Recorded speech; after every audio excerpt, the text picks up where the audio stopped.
بسم اللہ الرحمن الرحیم. شروع اللہ کا نام لے کر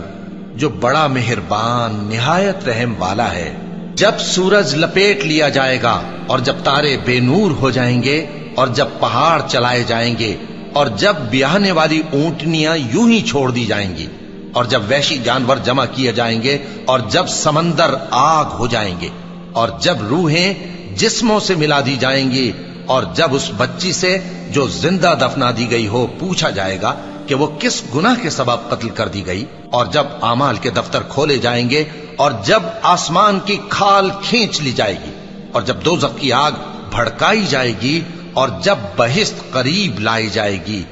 تب ہر شخص معلوم کر لے گا کہ وہ کیا لے کر آیا ہے. پس میں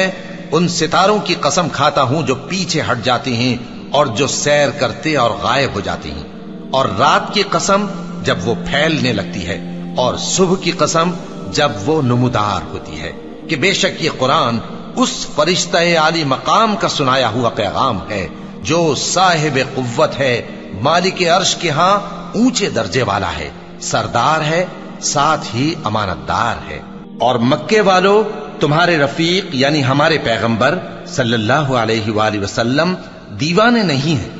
اور بے شک انہوں نے اس فرشتے کو آسمان کے کھلے کنارے پر دیکھا ہے